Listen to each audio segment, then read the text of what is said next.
Hello दोस्तों, आज हम पढ़ेंगे कक्षा 10 विज्ञान। तो विज्ञान सबसे ज़्यादा सोचने वाला और सबसे आश्चर्य करने वाला विषय है। यहाँ पर मैं आपको बताऊंगा कि विज्ञान का रैंक कैसे सबसे अच्छा और तैयार करके रैंक लाया जा सकता है। आगे वीडियो चलने से पहले मैं कहूँगा, बाहर की जो सुनता है वह बिखर जाता है और अंदर की जो सुनता है वह संभर जाता है। तो दोस्तों, मैं आपको वीडियो में ऐसा टॉपिक बनाऊंगा, तो हमारे साथ आप बैठिए।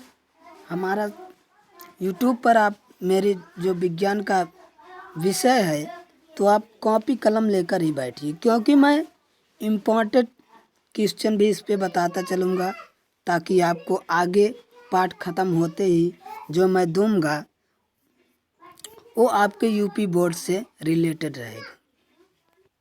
स्वागत है दोस्तों हमारे यूट्यूब चैनल साइंस यानी कि विज्ञान क्लास में। मैं साहब लाल क्लासेस लेकर आ रहा हूँ बहुत वेरी मोस्ट इम्पॉर्टेंट वीडियो के साथ। देखिए, मैं आपको विज्ञान समझाऊंगा कि सबसे पहले आप विज्ञान को रटिए मत, क्योंकि ये रटने वाला सवाल नहीं है। ये मैं बता दूं, विज्ञान को आपको समझना पड़ेगा और समझने के लिए एक अच्छा वातावरण स्थान होना चाहिए। और जब आप उस स्थान पर बैठे तो आपका दिमाग कॉन्सेंट्रेट रहे, ताकि उस बुक पर ही रहे, ताकि इधर उधर का चीज़ें ना सोचे और अपने दिमाग में रटने की कोशिश मत कीजिए। अगर विज्ञान में आप प्रैक्टिकल लाइन लेंगे तो आपके लिए बहुत अच्छा होगा। जैसे गति, जो चलता है, गति के बारे में पढ़ रहे हैं, जो चलता है, यानी सोचिए एक गाड़ी जो चलता है किस स्पीड से चल रही है और किस डायरेक्शन में जा रही है, ये आपको सोचना होगा, तभी आप विज्ञान में आगे बढ़ पाओगे। चलिए, तो हम आज आपका टॉपिक है पार्ट टू रासायनिक समीकरण। अपने दिमाग में आप लाइए। तो रासायनिक समीकरण एवं रासायनिक अपक्रिया एवं समीकरण, ये आपका पार्ट 1 का है। तो आज हम आगे चलेंगे पार्ट 2 में। पार्ट 2 में देखेंगे रासायनिक समीकरण। रासायनिक अपक्रिया को रासायनिक समीकरण द्वारा निरूपित किया जाता है, या आप कह सकते हैं दर्शाया जाता है। रासायनिक समीकरण के अभिकारकों और उत्पादों के प्रतीकों सूत्र का इस्तेमाल किया जाता है। जो भी प्रतीक होगा उसी को इस्तेमाल किया जाता है। प्रतीक का मतलब क्या होगा? जैसे ऑक्सीजन का प्रतीक क्या होता है? O। अगर नाइट्रोजन है तो उसका प्रतीक क्या होता है? N। अगर लोहा है तो इसका प्रतीक Fe होगा।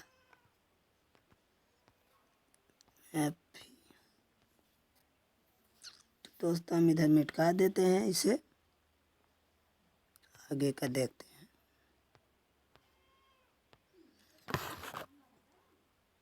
और प्रतीकों के साथ उनकी भौतिक अवस्था को दर्शाया जाता है। भौतिक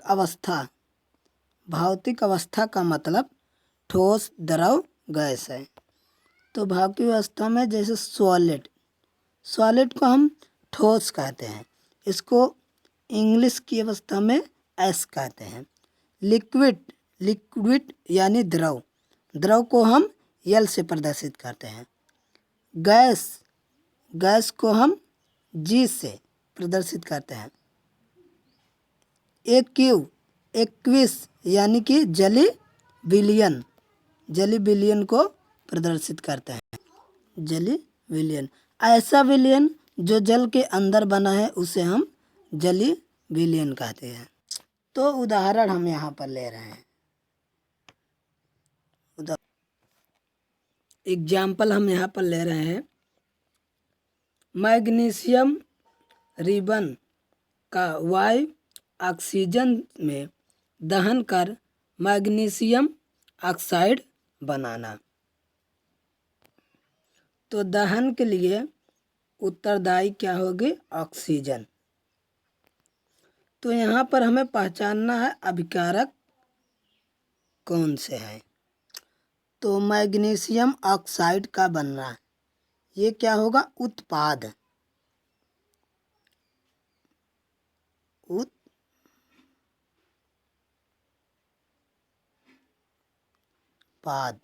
उत्पाद होगा। तो आपका नया पदार्थ बन गया मैग्नीशियम ऑक्साइड। ये क्या है? जो एक उत्पाद होता है, उत्पाद। और जिनसे ये मिलकर बना है वो क्या होंगे? उत्पाद। जिनसे मिलकर बना है वो होंगे अभिकारक। तो अभिकारक होंगे ये मैग्नीशियम, ये मिलकर बना हुआ है तो होगा अभिकारक।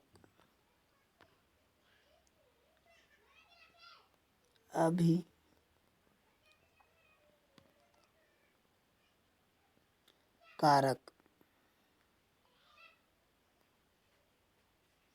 तो ये मैग्नीशियम रिबन ये अभिकारक होंगे।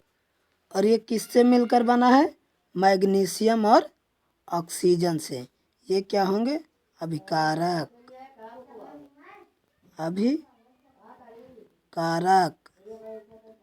तो ये दोनों अभिकारक होंगे। तो इसको सूत्र के द्वारा कैसे दर्शाया जा रहा है अभी मैं बताने जा रहा हूँ। तो इसको हम मिटा देते हैं, ठीक है। तो मैग्नीशियम का प्रतीक क्या होता है? Mg।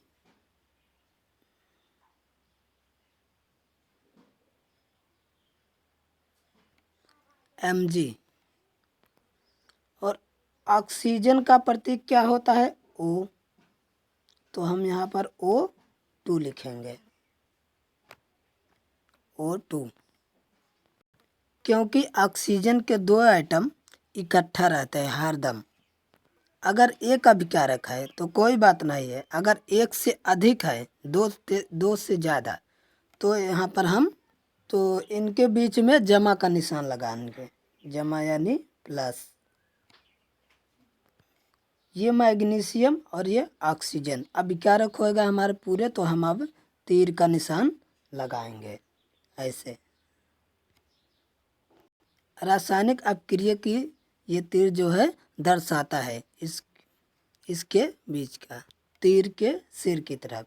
तो उत्पाद क्या बना? Magnesium oxide. मैग्नीशियम ऑक्साइड का सूत्र होता है MgO।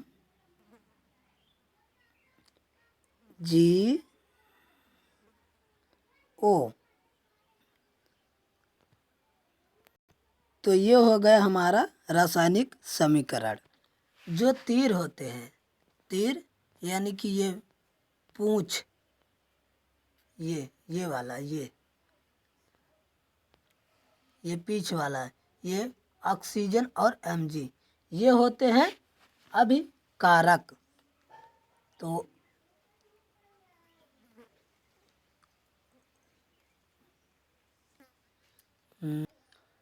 तो ये जो Mg और O2 है ये आपके होंगे अभिकारक।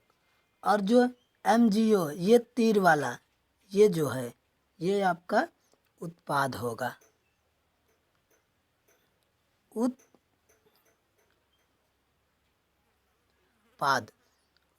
होगा।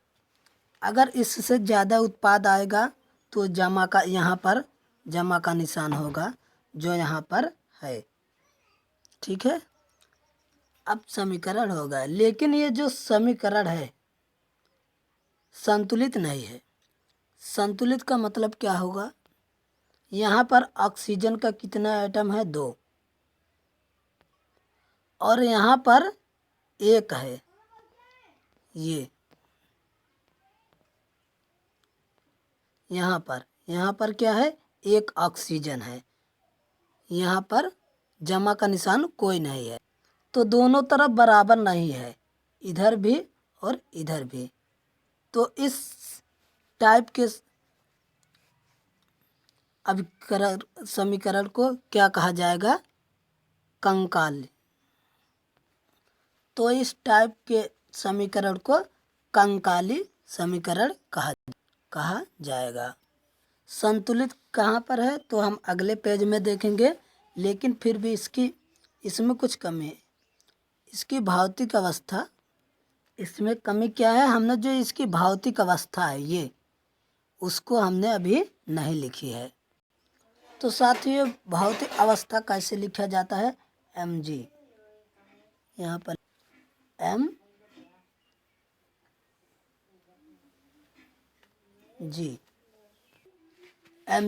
यानी कि सोलेड को हम कैसे लिखेंगे?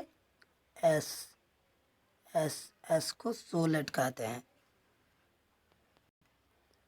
Plus O2 oxygen. तो O2 के लिए क्या होगा? जी को हम किससे दर्शाते हैं? जी होगा। O2 गैस के लिए क्या हम लिखेंगे? जी।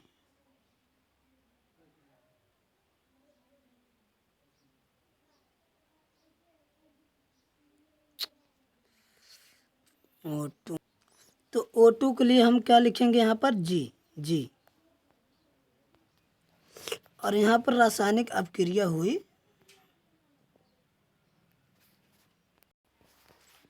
तो यहाँ पर जी हो गया। तो रासायनिक क्रिया हुई तो हमें क्या मिला? मैग्नीशियम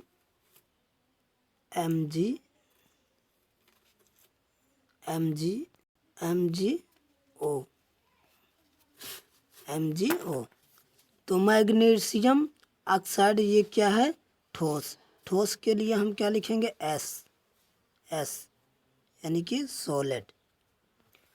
तो ये हो गई हमारी रासायनिक समीकरण, ये ठीक है। आगे अब इसे संतुलित कैसे किया जाता है तो हम इसको देखते हैं अगले पेज में। अब हम देखेंगे रासायनिक समीकरण को संतुलित करना। कोई भी रासायनिक समीकरण है उसे हम कैसे संतुलित करेंगे। अब यहाँ है Fe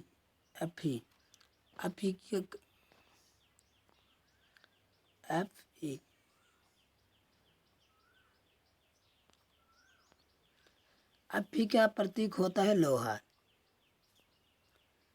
लोहा और जल जो है ये क्रिया कर Fe3O4 जमा H2 यानी हाइड्रोजन गैस बनाते हैं। इस अपक्रिया को हम संतुलित करके देखेंगे। संतुलित करने का मतलब क्या है? इसमें से जो भी अभिकारक हैं, कितने एटम यानी परमाणु की संख्या गिनेंगे। यहाँ पर लोहा है, लोहा के कितने परमाणु हैं? यहाँ पर तो कुछ नहीं लिखा है। Fe यानी Fe का एक परमाणु है अभिकारक में, ये एक है। जो ये लोहे का उत्पाद है इसमें कितने परमाणु हैं? 3 परमाणु हैं। अब देखिए हाइड्रोजन के अभिकारक में 2 हैं और उत्पाद में भी 2 हैं, तो यहाँ 2 होगा और ये भी 2 होगा। ऑक्सीजन बचता है, तो ऑक्सीजन के अभिकारक में एक है, और यहाँ पर ऑक्सीजन के यहाँ एक हो गया, और यहाँ पर ऑक्सीजन के 4 हैं, तो यहाँ पर 4 होगा।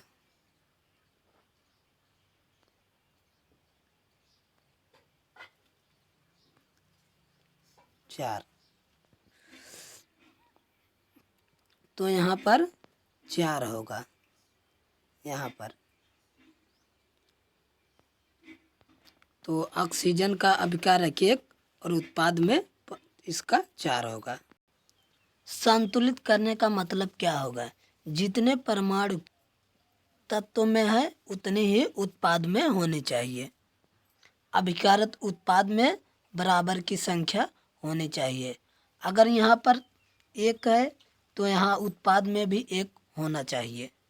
सबसे पहले जो हमारा तत्व है, चाहे वो अभिकारक में हो चाहे उत्पाद में, उसे ब्रैकेट में बंद करेंगे इस तरह से।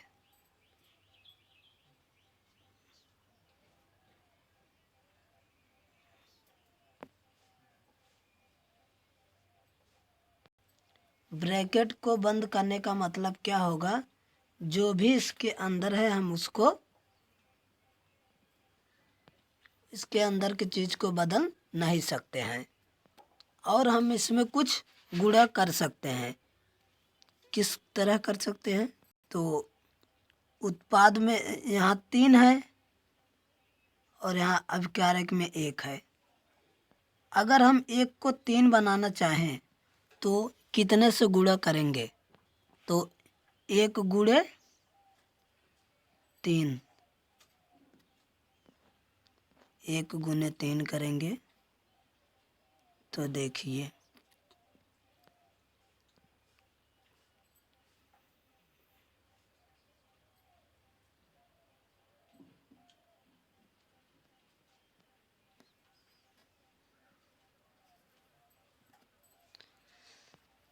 तो 1 गुणे 3 किया तो 3 आया। जो हमने ये अभिकारक में 1 से गुणा 3 का गुणा किया, 1 गुणे 3 किया बराबर 3 आया, तो हमें यहाँ कहाँ पर लिखना है? यहाँ पर Fe के इधर लिखना है 3। इसका मतलब क्या है? 3 लोहे का, Fe मतलब परमाणु, लोहे का 3 परमाणु हो गया।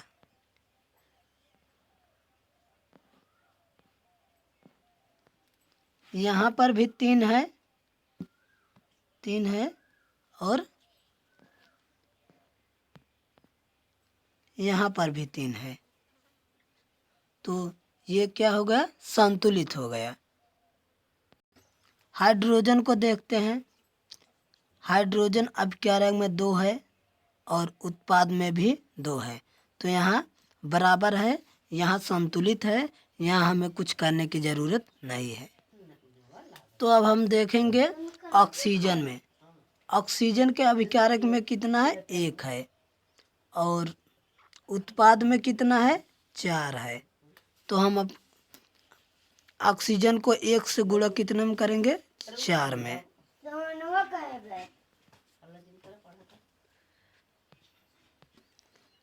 1 गुणे 4, यहाँ पर भी 4 था, बराबर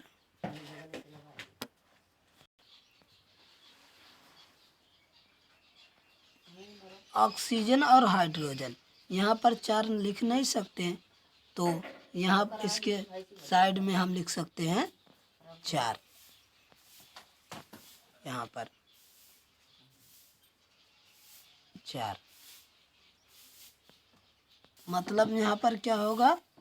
4, 4 दूनी 8, ये 4 दूनी 8, यहाँ पर 8 हो जाएगा।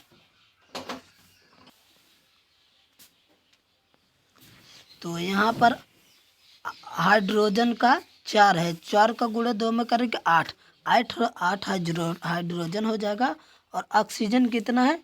1 है, तो ऑक्सीजन का 1 गुणे 4 करेंगे तो 4 हो जाएगा। तो यहाँ जो ऑक्सीजन और हाइड्रोजन है, तो यहाँ हम करेंगे 2 गुणे हाइड्रोजन का यहाँ है 2 गुणे 4, तो बराबर हो गया 8 हो गया, यहाँ पर 8 हो गया, ये 8।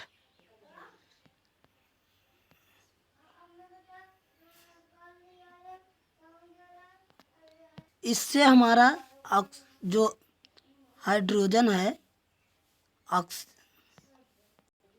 इससे हमारा ऑक्सीजन जो है संतुलित हो गया। यहाँ पर ऑक्सीजन का हो गया है 4 और यहाँ पर भी ये संतुलित है, और जो हाइड्रोजन है वो असंतुलित हो गया है।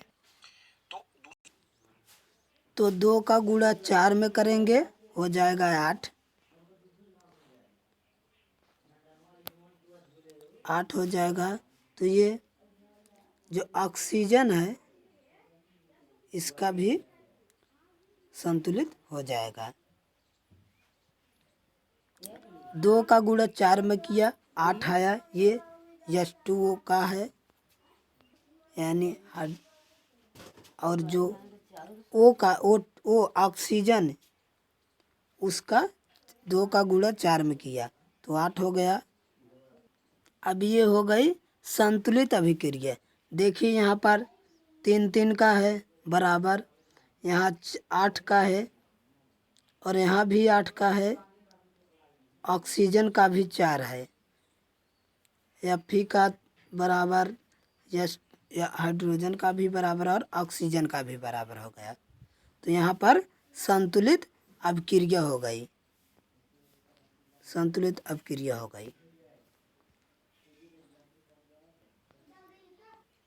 लेकिन अभी भी ये सही से लिखी हुई भौतिक अवस्था नहीं है, क्योंकि इसमें हमने भौतिक अवस्था भी नहीं लिखी है। तो अब भौतिक अवस्था के साथ लिखेंगे। जो यहाँ पर लिखा हुआ है 3Fe, और ये क्या है, यस लोहा सॉलिड।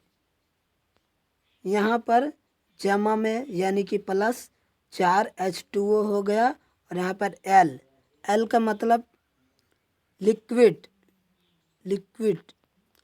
इसके बाद यहाँ पर अभिक्रिया हुआ और ये बना Fe3O4, जो कि ये ठोस होता है। ठोस का मतलब जमा।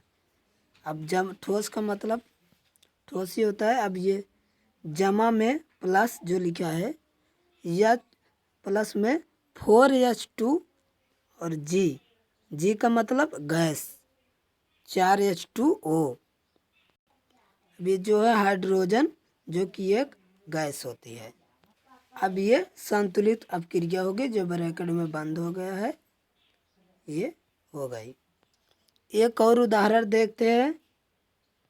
2mg ये मैग्नीशियम रिजन को ऑक्सीजन की उपस्थिति में जलाया जाता है।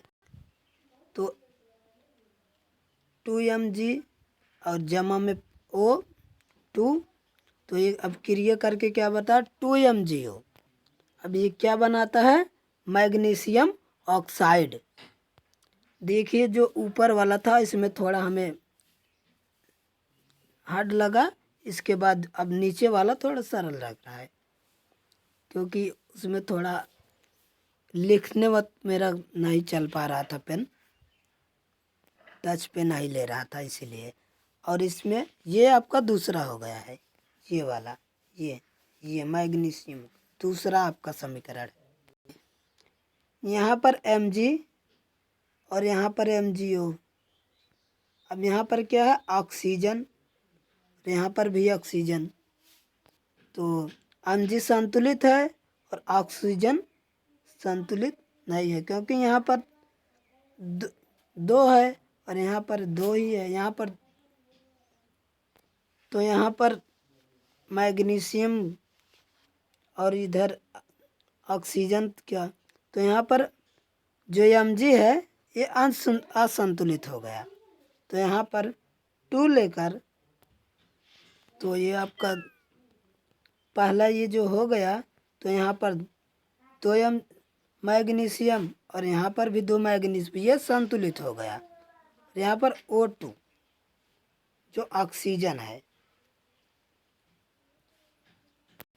अब इसको संतुलित करने के लिए यहाँ पर भौतिक कदम 2 लिखेंगे, 2 MgO। और यहाँ सॉलिड, सॉलिड का मतलब यहाँ पर कुछ लिया था, तो हाँ, तो यहाँ पर 2 mg, यहाँ पर सॉलिड, सॉलिड का मतलब हो गया ठोस, और O2 गैस यानी कि ऑक्सीजन, यहाँ पर हो गया G गैस हो गया।